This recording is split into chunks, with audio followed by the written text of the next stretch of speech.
Welcome back to part 2.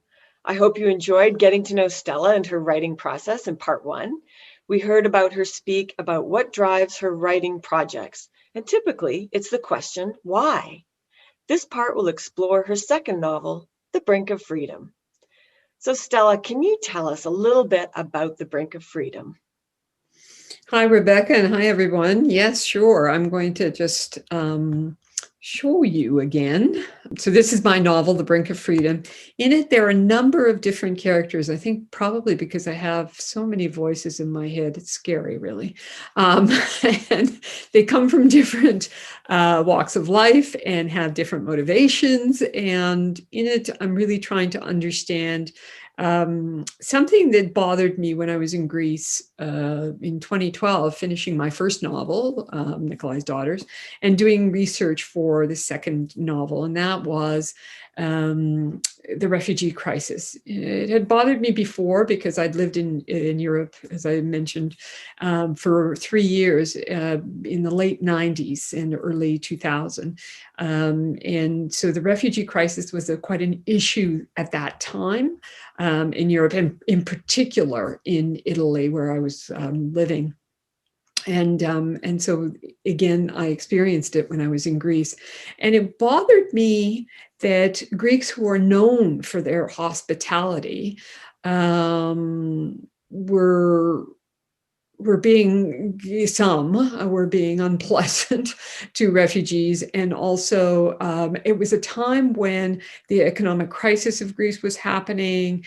It was a time of the far right party, which had never had a foothold in Greece, even prior to World War II, after World War II, etc. And yet here, in this time, in 2012, there was a party, the Golden Dawn, which is its name. And I wondered about that, and I wanted to understand why. Again, why that might have happened. So this is where The Brink of Freedom comes from, the genesis of my thoughts. So I'm just going to show you the trailer.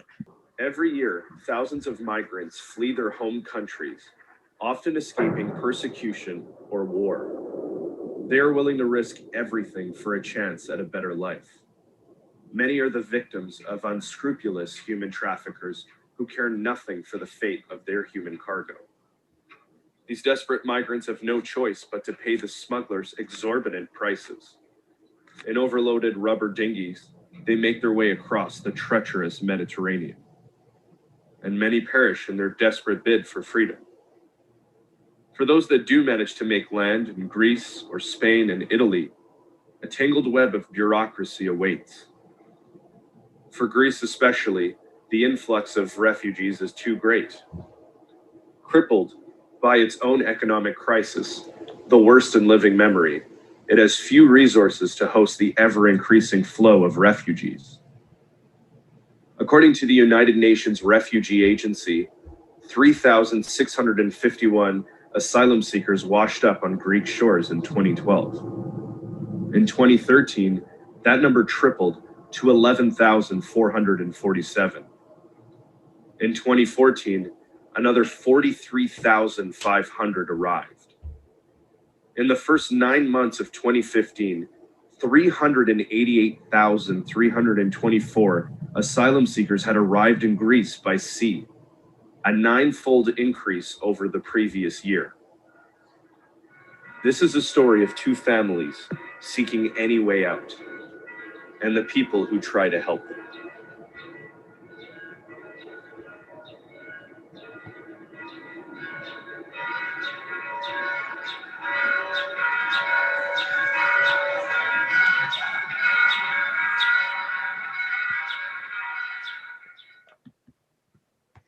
So as the trailer mentions, this is really the story of desperate people who are fleeing, mostly conflict zones, but also in this novel, I didn't really want to deal with people who are protected, refugees who are protected by international law.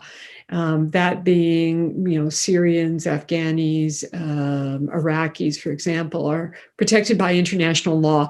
I wanted to deal with the people and the lives of those who are not protected by international law, those that are sent back to their homes because those homes are considered safe. Those people who might flee for economic reasons, and again, not be protected. So it's those stories, and also it reflects on the people who try to help them. And really that is at the heart of the novel. There was lots of research in this, in terms of putting this together and feeling as though I had captured the plight of those I was writing about, and also the kind of people that try to help. So I did visit a detention center, the largest one in Greece, which is just outside of Athens. I walked through the refugee claim process from one step to, as I enter the gate, what happens if I was a refugee, and the different processes that you go to when you have to register and talk to a social worker and talk to various people along the way. Interviewed the director of the International Office of Migration in Athens. As I mentioned earlier, I was really interested in the far-right party and where it came from and why, Golden Dawn. And it's interesting that they no longer exist in Greece. They've all been arrested. So I'm happy to hear that, because they didn't exist before.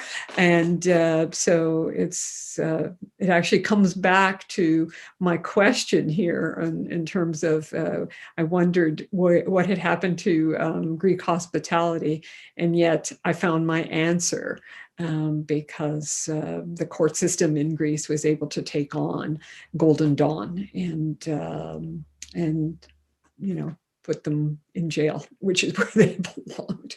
So I talked to people on the street. I visited a Roma camp outside of Corinth, and I visited the Cedar Side neighborhoods in Athens, and I went to several protests as well.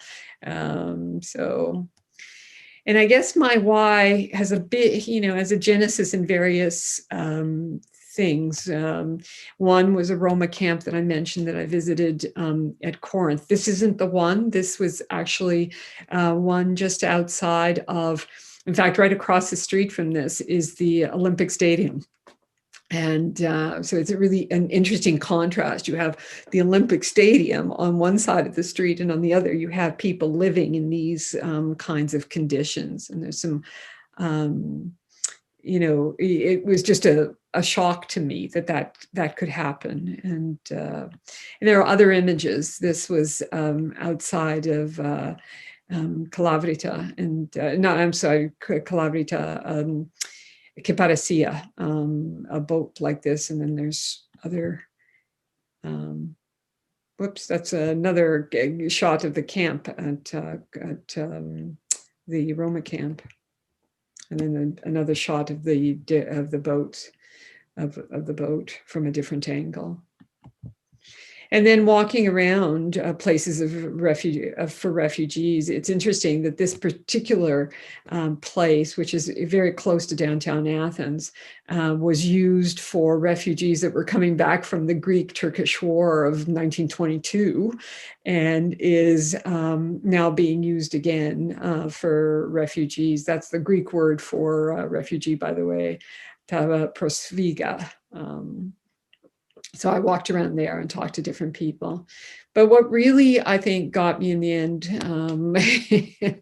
motivated me was, as I mentioned, I went through the process of the refugee process and what a refugee would go through if they were to come into Greece and register. And while I was waiting my turn through this process, I met an Afghani boy that broke my heart. And he was there, and I asked him what he was doing there and why he was there with his sister and brother, and they were kind of by themselves. And here was a kid who was maybe 9 or 10 years old, and he said that he spoke 3 languages: Greek, English, and his own language. And he said, when I asked him what he was doing there and why he wasn't in school, he said, well, I'm waiting for my parents. They're being interviewed so that we can stay. And I hope I can stay because I really like my school. And he joked that his sister and brother didn't like school, but he loved school. And I often wondered about him. I still wonder about him, like whatever happened to him, because I didn't really see him again. And which made me really, it makes you think about that kind of situation. And as an immigrant myself, I didn't have to go through a refugee process like this little boy had to go through, but it made me wonder why and what would happen to him. So I hope that answers your question, Rebecca. I'm going to just do a quick reading now from the book, and this is, let me just find the section. This is from Vijay's section. Vijay is actually a Roma, and he wants a better life for his family. And he has made, he's just recently been arrested and told he's going to have to be returned to his country. Actually, I'm sorry, he's not a Roma. I'm getting confused with all the characters in my head. But he has to return to his country in any event. And he doesn't want to go, and he wants a better life. So he has made a terrible decision. He's about to share this with his wife. I will not leave my son behind, Safal says. You know how Sanjit is, Vijay said. He needs help, more than this country can give him or than we can give him on our own. But in Germany, they have the finest of everything. We will have work, save money, and get him the best care we can. This opportunity could make a big difference to him later. It could be the only chance he has to live a long, normal life. Safal shook her head. So let us take him with us to this land of promise. If it is as good as you say it is, we can get him what he needs sooner. Crossing into Germany will be more difficult than it was getting into Greece. They will turn us away if they see something is wrong with one of us. You know how these border people are. Any excuse to deny us. Sanjit's cough will be our undoing. We will all be sent back to India, and then what will happen to the boy? Our country boasts about its medical facilities, but none will be available to our son. You know that. Medical care is only for the rich. And let's not forget about your family. They have eyes and ears everywhere. Until you saw your cousin in the market, we were foolish enough to think we were safe in Mumbai. You know India isn't big enough to hide from your family. No, the best thing to do is to leave Sanjit behind, because he is settled now. And once everything is stable for us, we will send for him and give him everything he needs. Her arms were crossed in front of her. She stared at him as though she was ready to hit something, maybe him. And he looked right back at her. He wasn't going to turn away now. She shifted her gaze. Vijay reassured himself he was getting through to her and took a breath. Look, I have a friend. He and his wife lost their son when they moved here. They can't have any more children. They've tried. His wife is very depressed. They would be happy to look after Sanjit until we can come back for him. He'd already spoken to Kim, and he and his wife were keen. Kim was a good man, a family man without a family. He was poorer, less motivated, and younger than Vijay, but Vijay had befriended him anyway. He saw his younger self in the Roma man, the man who desperately wanted more out of life. Kim hadn't had the same good fortune Vijay had enjoyed. In this matter, they could help each other. And how will we be able to get him back? If she is depressed and cannot have children, she may not want to give my son back to me. I have made it clear, Kim said. They will be taking care of him only until we get settled. That is all. They are good people. Kim has had many opportunities to make more money selling drugs, just as I have. He has not done this. He is a family man. Vijay moved toward her, his arms open. What kind of name is Kim? She stepped back. We are from the same origins, closer than you might think. What kind of name? Ukrainian, something like that. And Ukrainian Roma. Roma? I am not leaving my son with people who steal, who are illiterate, poor, that can't even use a simple telephone, let alone a cell phone. How will I contact Sanjit, talk to him, make sure he is doing well? You're just like your family. You think you're better than everyone else. We all do what we must to survive. There is no shame in that. And besides, how do you know they steal? They are not all thieves, just as we are not all woman haters and rapists. The Greeks say this about us all the time. It doesn't make it true, does it? She turned her back. You always throw my family in my face. Vijay put his hand on her shoulders. I'm not trying to do that. I just want to give us an opportunity, give our son every possible chance. We will come back for him. I promise. I promise we will come back. Stella, I see how you're really motivated by answering the question why, and you do a lot of research. So in this particular book, where you have so many characters, how do you keep them all straight? Well, I'm not sure I do. As you could tell earlier with my reading, I mixed up Kim and Vijay. Kim is of Roma descent, and Vijay is of Southern Asian descent, and so I mixed them up. So it is a challenge.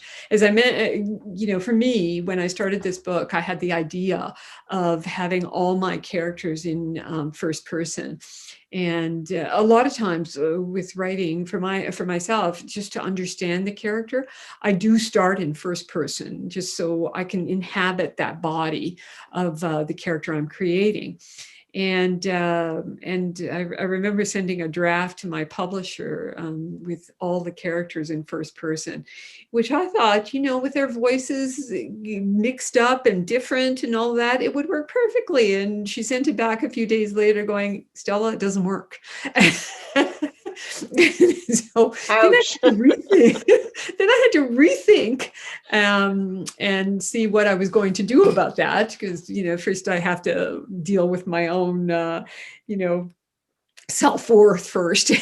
And anyway, I think she made a lot of sense. And so what I ended up doing was the little boy that's at the heart of the novel is kept in first person present tense because he links all of the other characters together. And having written most of it in first person at the time, it really helped me understand the motivations of each of the characters. So it wasn't that difficult to put them into third person and to have a little bit more distance from them, because I could see their stories, having gone through the exercise of having them all in first person. So it's a difficult issue. And I do some different things. Like I say, sometimes I write a character out in first person. A lot of times I outline the characters, each individual character's stories and motivations separately, which helps a lot. And there's a lot of rewriting involved as well, because the more you write, the more you find out about the various characters. So yeah, sounds like a burly process, discovering your voice. Process. Since the characters in the Brink of Freedom come from different backgrounds from your own, have you wondered about the issue of appropriation? Absolutely. And I get asked this question quite a lot by students at SFU when I do readings and that sort of thing. And I've I've thought about it a great deal. And as you saw from the research that I've done a lot of work. I mean, I spent a lot of time in various places, including camps, and talked to various people. I sat on the street with people who were begging, waited in lines with people who were going to make a refugee claim, sat in front of embassies in Greece with groups of people, mostly men, who were waiting to hear whether they were going to be allowed to stay or not. And also went to protest. Some of the pictures you saw in the Brink of Brink of Freedom trailer are pictures that I took as part of protests. So I feel as though I have, you can't ever understand another person's point of view or perspective or story. Even as I say, I've sat on the street beside somebody who is begging and talked to them, and I've felt how it feels to be stared at by people walking by. But, I can walk out, I can get up and walk away, whereas somebody can't. But have I done everything I possibly can to understand the situation in such a way that will help others understand the situation? That's the question I ask myself. And in a book club that I went to, one person had said to me, which really made me feel that maybe I got it. She said that, you made me feel for people I don't even see. And that was really an important thing for me. The other thing is I don't know if you're familiar with this book, Inappropriate. It is a set of essays and interviews, really. It's interviews with people, with writers, Canadian writers, on the issue of appropriation. And really, at the end of it, and you'll see how many notes I've taken, but in the end, all the authors that are featured in this collection of essays talk about the importance of raising issues that people can discuss, but in such a way that you have done your research and your homework and you've tried to understand the situation and what you're writing about and the lives that you're writing about. So I feel as though I've done that. Could I, have done a better job? Absolutely. You can always do a better job. But have I gone as far as I can in terms of trying to understand the situation? I feel as though I have. I think that that's the only thing you can do, is putting yourself out there to try to understand and try to depict that in the stories that you come up with. Mm-hmm. The idea, the concept of appropriation really is a complex and evolving issue. Do you have any thoughts in general beyond your own practice? I think it's the same thing that I've been talking about. I don't want to take away anyone else's voice. Like, I think we need to hear from different voices, so to understand any particular situation. And so I think if you do it from a place of compassion, a place of understanding first, I think that goes a long way. And discussion, it's just really, because I've attended so many book clubs and had people write to me and talk to me about these various issues. And some people don't like it, absolutely. Or they don't like the characters or whatever it is. It's not just, the story or the characters, or it can also be they just didn't like your book. They don't want to face these kinds of, it's not pleasant. It's a dark subject. But I think if you give of yourself and you first try to understand that and you discuss these issues, I think that's how we become better. And I think that's why it's evolving. It's because of discussion that this whole issue is evolving. Excellent. Thank you so much for your time, Stella. I really appreciate it. Thank For our you. audience, join us in part 3 when we discuss and hear a reading from Stella's third novel, Finding Calidora. And for more information or to contact Stella about her books for school programs, book clubs, writers interested in talking about the writing process, just go to Stella's website at stellaharvey.com, or you can connect with her on Facebook, LinkedIn, Twitter, and YouTube.